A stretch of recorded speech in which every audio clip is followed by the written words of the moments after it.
On est mi-mars et après de longs mois d'hiver, le printemps est enfin de retour. Ce qui permet à beaucoup de cyclistes de retrouver les pistes cyclables bruxelloises, même s'il faut reconnaître que ces derniers mois, il y avait beaucoup de courageux qui étaient sur les pistes cyclables à braver le froid et surtout l'humidité. Bref, le printemps est de retour. Et avec lui, Bike Brussels, le fameux salon du vélo sur le site de Tour et Taxi depuis plusieurs années. Alors que pourra-t-on y voir cette année? Quels seront les exposants? Que pourra-t-on y acheter? Et peut-être même pourrait-on faire quelques petites affaires? On sait que les accessoires et les vélos sont devenus particulièrement chers. On en parle tout de suite dans le tram, évidemment, avec deux invités.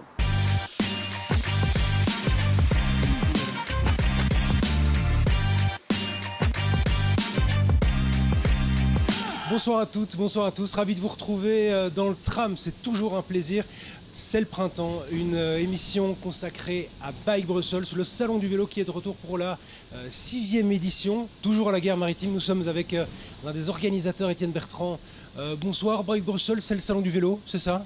Oui, tout à fait. Depuis quelques années, depuis 2017 en fait. Pause Covid de 2 ans. Voilà, une petite pause. Et alors c'est un salon du vélo comme on peut connaître le salon de l'auto, c'est un petit peu le même concept, comment ça fonctionne? Pas vraiment, c'est-à-dire ce qu'on a voulu, c'est absolument faire le salon dans le centre de Bruxelles, donc à Tour et Taxi, et on ne l'a certainement pas fait au Ezel parce que symboliquement c'est le lieu de la voiture. Or nous voulons faire un salon de la mobilité active à Bruxelles. C'est un salon du vélo, mais du vélo urbain. Hein. C'est pas pour tous les vélos, pour tous les cyclistes qui font du vélo de route, par exemple. C'est plutôt pour les vélos taffeurs, c'est comme ça qu'on les appelle? Exactement. Donc, dès le départ, on a voulu qu'il y ait deux thématiques fortes qui soient dans le salon Bike Bruxelles. C'est d'une part l'urban bike et le travel bike qui se développe assez fort.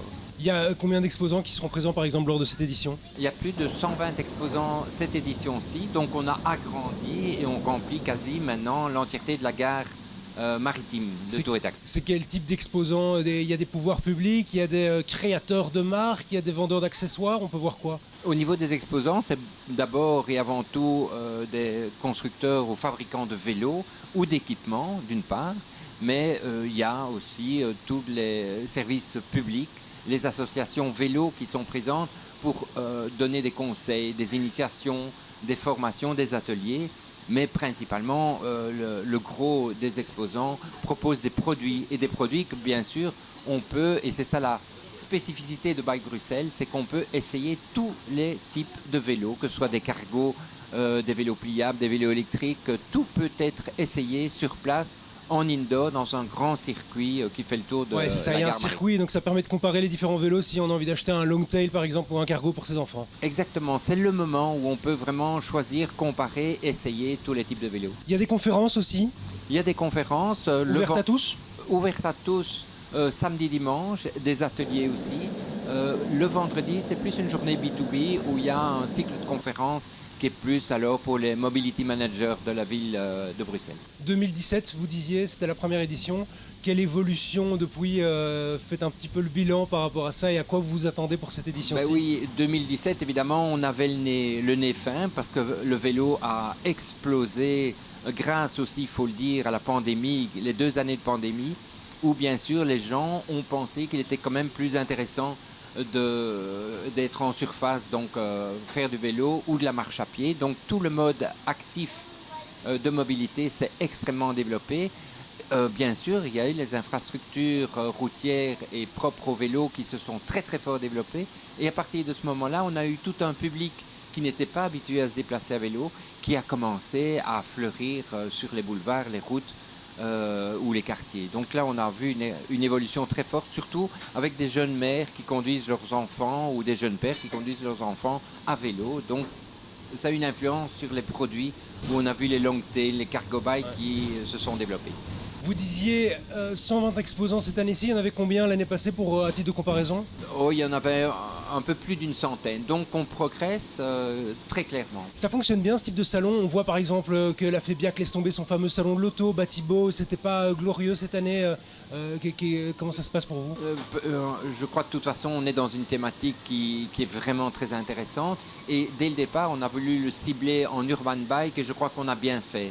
Le vélo urbain a maintenant de belles lettres de noblesse grâce aussi aux infrastructures qui se développent, à la ville qui s'apaise, hein, les 30 km/h, les zones 30 les piétonniers, tout ça a permis de développer ce secteur-là. Quand on a un vélo, on a de plus en plus besoin d'accessoires parce qu'il y a malheureusement beaucoup de vélos qui sont volés, on parle de trackers, ce genre de choses. Il y a aussi beaucoup de vêtements qui voient leur apparition. Si on souhaite trouver du matériel ou des sacoches par exemple, c'est mon cas d'ailleurs, il y en aura. Oui, absolument. Et c'est vraiment très important parce que tout le monde n'achète pas un vélo, mais tout le monde achète un équipement parce que c'est très important de pouvoir bien s'équiper au niveau des vêtements de visibilité, mais aussi des vêtements de pluie. On sait que c'est très cher tout ça. Est-ce qu'il y a des conditions salon par exemple? Ah, ça c'est les exposants, et donc vous allez interviewer un des exposants. Je crois que principalement les exposants font des conditions salon parce que c'est intéressant.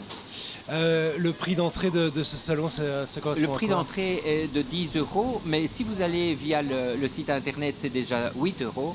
Et donc, il y a encore beaucoup de...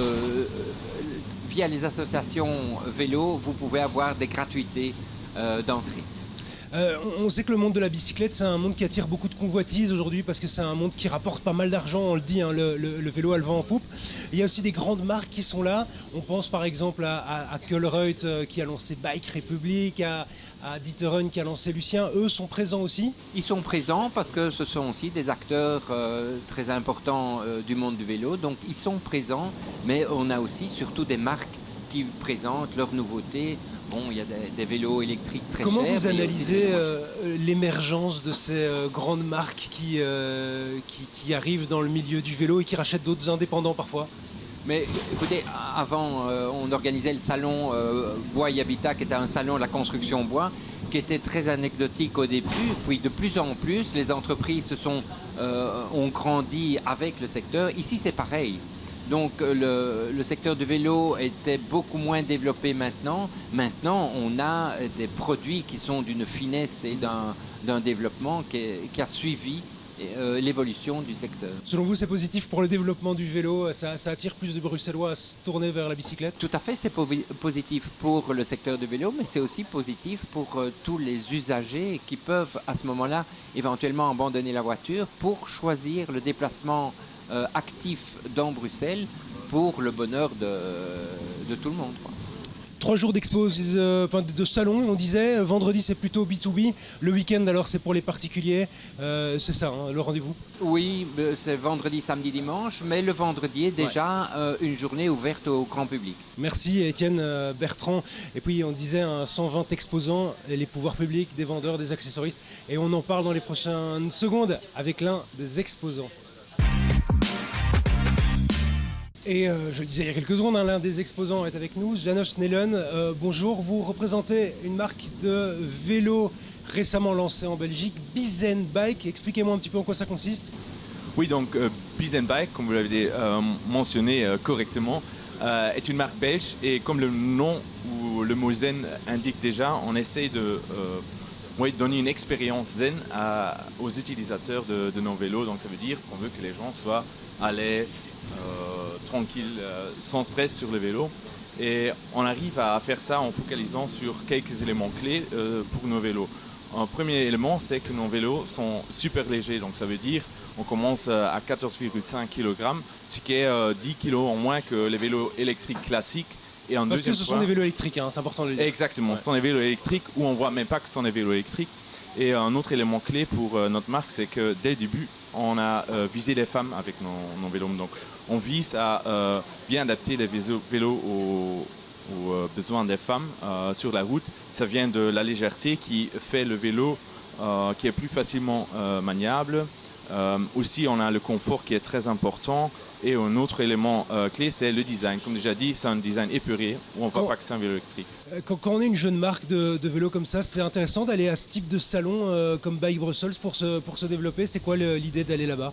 Donc certainement, c'est très important pour nous d'ailleurs parce qu'il y a plein de gens, comme déjà dit avant, qui sont intéressés à des vélos urbains et comme ça, on se fait un peu remarquer. Bien sûr, on a plein d'autres moyens, mais ça, c'est vraiment un moyen très intéressant. Un deuxième point intéressant pour aller à ces salons, c'est qu'on peut vraiment entendre les histoires des gens, les attentes des gens, on va leur feedback sur les vélos qu'on présente et ça, c'est très important aussi pour le développement futur des nouveaux modèles ou des nouveaux modèles existants. Quels sont les enjeux aujourd'hui en 2024 quand on lance une marque de vélo? Qu'est-ce qui est compliqué? Comment essayer s'ancrer dans un marché qui est déjà quasi surchargé? Il faut déjà trouver un bon concept et là on croit qu'on est sûr d'avoir trouvé la bonne méthode. Tout d'abord en visant un public cible qui n'a pas encore été ciblé en tant que tel, les femmes, avoir un vélo qui est vraiment adapté à leurs besoins. Et en plus, on a aussi un modèle de distribution qui combine notre expérience du commerce en ligne, donc on peut facilement commander en ligne et laisser livrer à la maison, également avec un service extraordinaire sur place avec des magasins expérimentés qu'on a dans les plus grandes villes d'Europe. Ouais, c'est ça, parce qu'on sait que pour les vélos, et en particulier les vélos électriques, c'est tout le service après-vente qui est compliqué à gérer. Comment ça se passe? Vous disiez, vous avez un réseau de vélocistes avec lesquels vous travaillez? Oui, ça, dès le début, était un point très important pour nous. On voulait que les clients, quand ils ont un problème, peuvent aller chez un magasin expérimenté qui est dans leur coin. Donc, dans toutes les grandes villes européennes, on a déjà un partenaire, entre autres aussi à Bruxelles. C'est tout un travail aussi d'aller séduire ces vélocistes, d'aller leur montrer que vous êtes une marque fiable? Pas vraiment.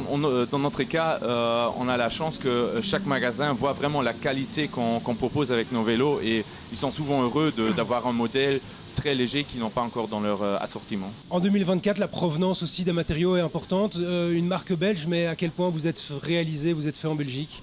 Donc les ventes, le marketing, une partie du développement se fait ici en Belgique. On a aussi notre propre boutique à Anvers où il y a aussi nos bureaux. Et notre production se fait en Pologne, donc près de Varsovie, où notre fondateur Piotr Tri habite aussi. Donc c'était le choix logique d'être proche de lui. Et ça nous permet d'avoir une qualité de très haut niveau au niveau de la production. C'est européen? Oui, européen. Et aussi garder un peu le savoir-faire de la production et développement en Europe. Comment vous vendez? Par quel canal? Si moi je souhaite en acheter, c'est chez le Vélociste directement ou plutôt sur Internet? Vous avez le choix. Donc soit vous passez par notre boutique en ligne, donc vous pouvez configurer, choisir le vélo.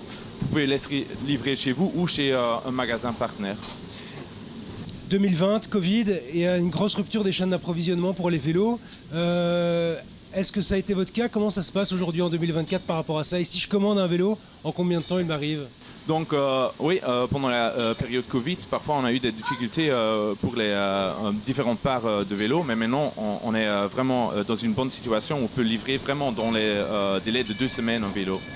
On parlait de Bike Brussels, vous serez présent, c'est la première fois ou c'est pas le cas? Non, c'est pas la première fois, donc c'est déjà la 4e fois si je me souviens bien, et c'est vraiment un de mes salons préférés parce que j'aime bien le lieu, la gare maritime est vraiment un lieu très beau, très chouette, et aussi le public qui vient, vraiment le public qu'on vise, alors les gens qui aiment bien les vélos urbains. Est-ce qu'on en vend un petit peu plus pendant la période de Bike Brussels ou c'est pas vraiment le cas, ou c'est plutôt une manière de faire du réseau? Donc oui, les ventes certainement augmentent après une visite à un salon comme ça. Mais ce qui est très important aussi pour nous, c'est avoir le feedback des gens qui viennent, qui parlent avec nous sur les vélos, qui donnent aussi des astuces qu'on pourrait améliorer. Donc ça, c'est aussi très chouette. Est-ce qu'il y a des petites réductions pour ceux qui participent à Bike Brussels? Et bien sûr, oui, on a quelque chose prévu pour les gens qui passent, une petite réduction s'ils veulent acheter un vélo Bizen pendant le salon Bike Brussels. Ok, vous serez de retour l'année prochaine à Bike Brussels? Ouais. Certainement. Oui, certainement. C'est tout le bien qu'on vous souhaite, Janosch. Merci à vous, merci aussi à vous de nous avoir suivis. On se retrouve évidemment la semaine prochaine pour un autre thème passionnant de mobilité. Belle soirée.